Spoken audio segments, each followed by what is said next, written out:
Hello students, I am Dr. Abhishek Raj from Department of Pharmacology. I would like to welcome you today for this lecture. We will begin with cardiovascular pharmacology. So our topic for today is anti-arrhythmic drugs. What is arrhythmia?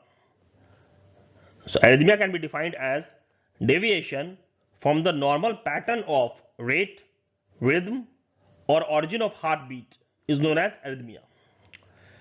So deviation from normal pattern of rate, rhythm or origin of heartbeat.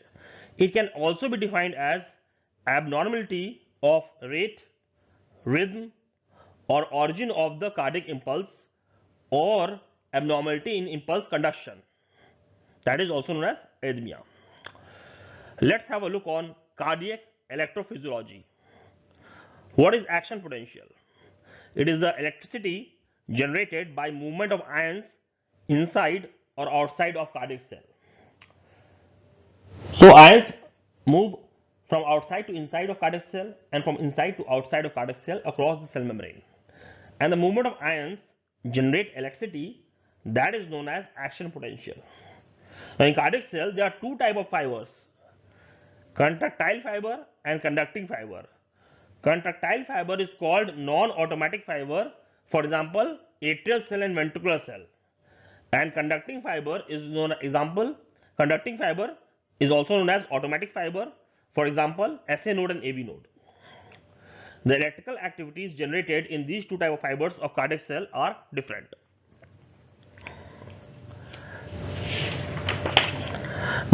We will study about SA node potential. So pacemaker of heart, what are the pacemaker of heart?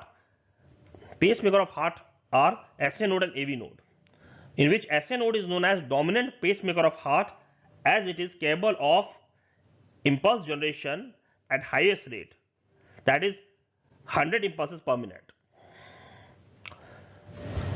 SA node generates new action potential, new impulses that gets connected to rest of the heart. That is responsible for the heart to pump. Pacemaker cell, that is SA node, generates action potential on its own. The property of launching its own action potential is known as automaticity. So what is automaticity? The property of SA node cell for launching its own action potential is called automaticity. And what is the cause of automaticity?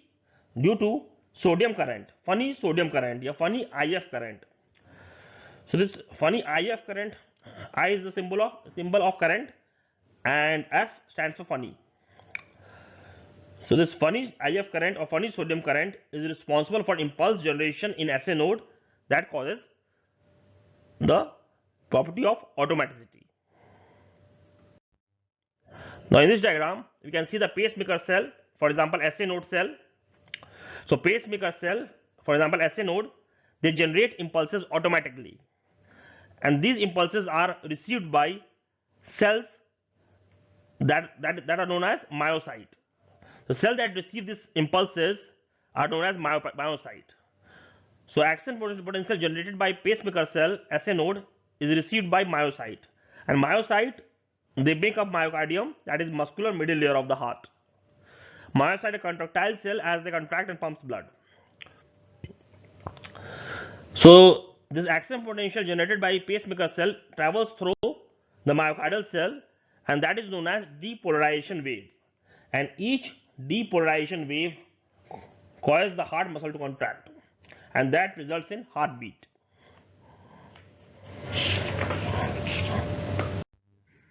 SA node is responsible for generation of heart rate, and that property is known as chronotropy. Increase in heart rate, positive chronotropy; decrease in heart rate, negative chronotropy. Sympathetic nervous system causes increase in heart rate, and parasympathetic nervous system causes decrease in heart rate. Now we will see impulses from SA node travel through conducting system and results in ventricular action potential. The property of conduction is known as dromotropy. Now we will study this conducting system of heart. So conducting system of heart comprises of SA node, AV node, bundle of his, right and left bundle branch, Purkinje fibers. SO node is responsible for impulse generation. AV node, physiological delay of 0.1 second. AV node, there is a physiological delay of 0.1 second. When atrium contract, the ventricles have to relax to receive the blood. So there is a physiological delay of 0.1 second for adequate ventricular relaxation. Then bundle of His, right and left bundle branch. Purkinje fibers, conduction velocity is 4 meter per second, that is fastest due to highest number of gap junctions. So here we see that in SA node, impulse generation and Purkinje fiber, conduction velocity 4 meter per second, fastest due to highest number of gap junctions. Now in this diagram, we are seeing conduction system of the heart. So it starts from SA node, that is generate impulse or action potential automatically, and then this action potential is received by AV node, then bundle of His, then right bundle branch and left bundle branch, then Purkinje fibers. Purkinje fibers has fastest conduction, that is the conduction velocity is 4 meter per second. Now we will study the phases of SA node potential. So the phases of SA node potential.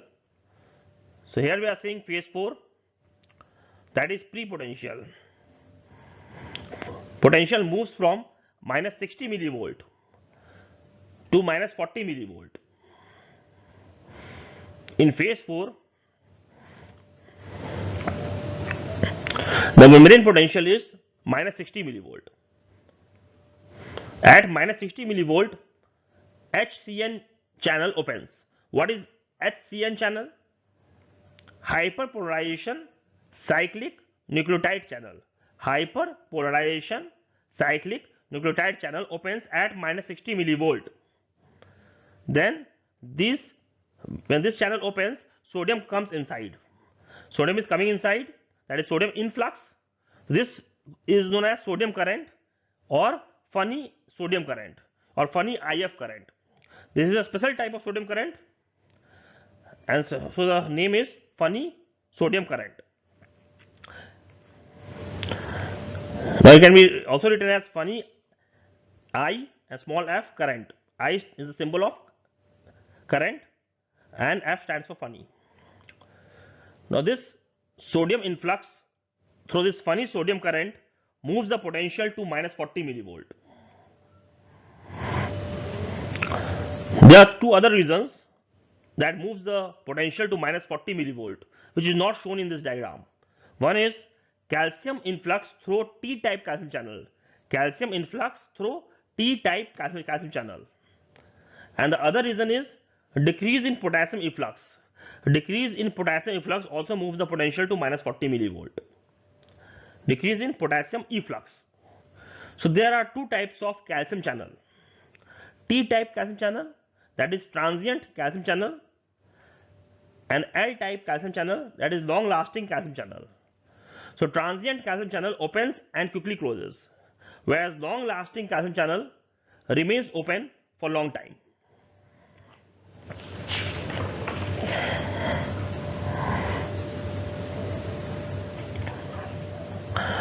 Now we can see the diagram, phase 0, that is depolarization phase. So at minus 40 millivolt,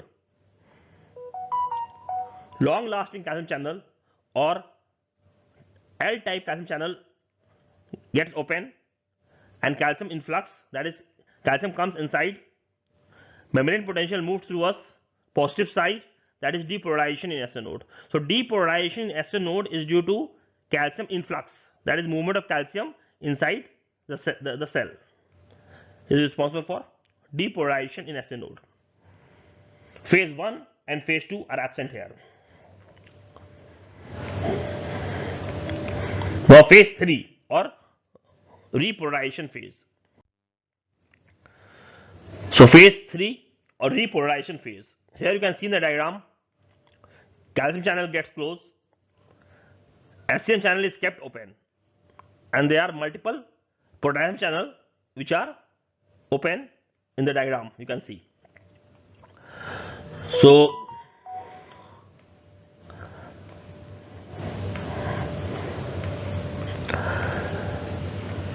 as HCN channel is kept open, calcium channel gets closed.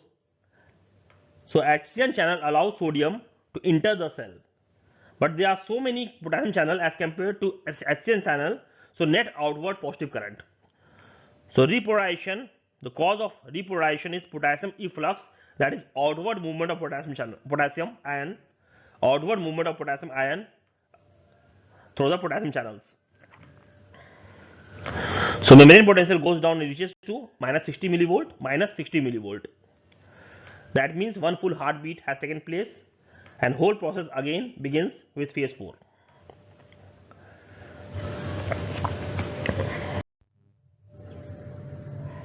So here I have talked about this graph IF channel, that is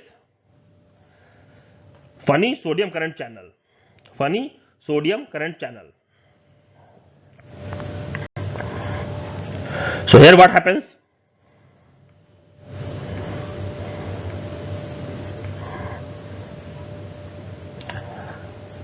This funny sodium current channel is present in SA node, that is responsible for heart rate generation.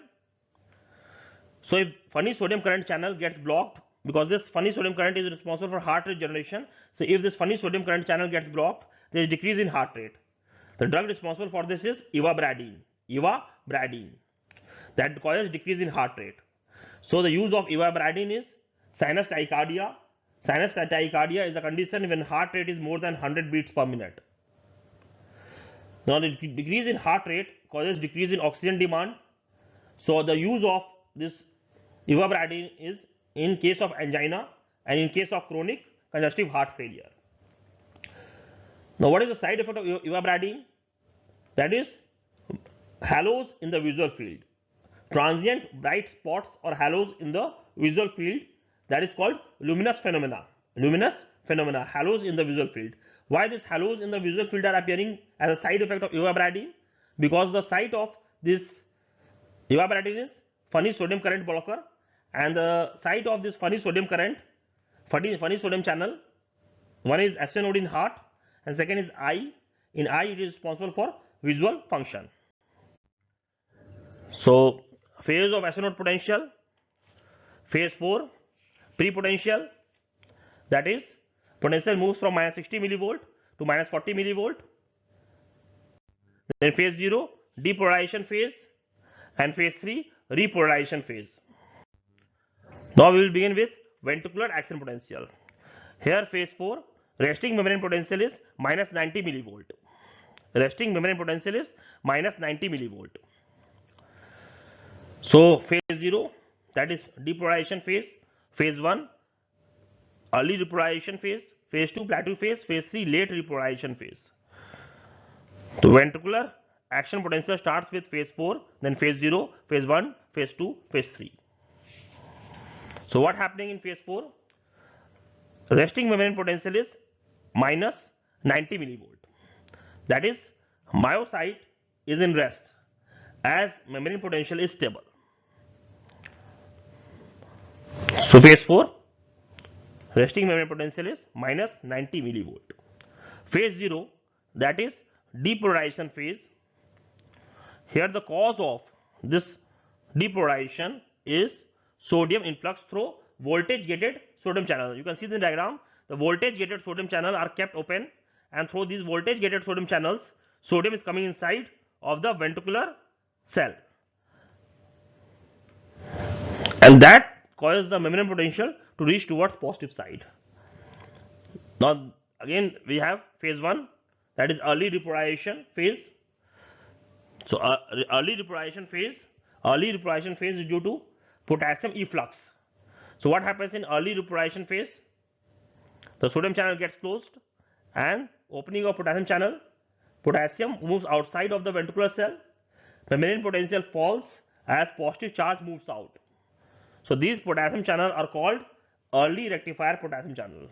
Why this potassium channel are called early rectifier potassium channel? Because they are rectifying, they are correcting the membrane potential, they are trying to bring membrane potential towards negative. Now we have phase 2, that is plateau phase. In phase 2, that is plateau phase, the cause is movement of potassium outside. You can see the movement of potassium outside through potassium channel and movement of calcium inside of the ventricular cell through L-type calcium channel. Because of this movement, membrane potential remains stable, and that is plateau phase. Phase 3, calcium channel gets closed, and potassium channel remains open.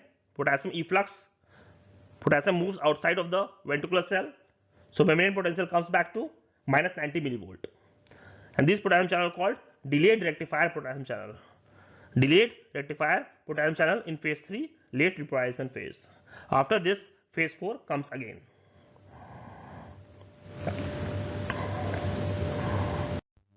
Now we will see ventricular action potential in the graph form. So ventricular action potential is responsible for contractility of ventricular cell, of cardiac cell. So for contractility, ventricular action potential is responsible, and the property of contractility is called inotropy. In graph you can see membrane potential in millivolt, and here is the time. So resting membrane potential is minus 90 millivolt. Phase 4, in which you can see the potential is stable. Potential is stable because the resting membrane potential is minus 90 millivolt. So ventricular action potential, we have phase 4, then phase 0. In phase 0, it is the depolarization phase. So here the depolarization phase, the cause is sodium influx. You can see in the diagram, sodium influx is the cause of depolarization phase, and the sodium influx is happening through the sodium channel, voltage gated sodium channel, and this causes the membrane potential to reach towards positive side. Then phase 1, that is early repolarization phase. You can see here, this is phase 1, that is early repolarization phase. It is due to potassium efflux, that is outward movement of potassium from the ventricular cell. It happens due to opening of the potassium channel, and membrane potential falls as positive charge moves out. And these potassium channel are called early rectifier potassium channel because they are correcting the membrane potential, bringing the membrane potential towards negative side. Then we have phase 2. There is movement of potassium through the potassium channel outside from the ventricular cell, and movement of calcium inside through the L-type calcium channel or long-lasting calcium channel. Because of these two, the membrane potential remains stable, and that is known as plateau. That is phase 2. Then at this point, in phase 3 or late repolarization phase, calcium channel gets closed. The L-type calcium channel gets closed, and potassium channel remains open. This potassium channel that remains open result in potassium efflux, that is outward movement of potassium through the myocardial cell, and this potassium efflux brings the membrane potential back to minus 90 millivolt. So membrane potential is again back to minus 90 millivolt,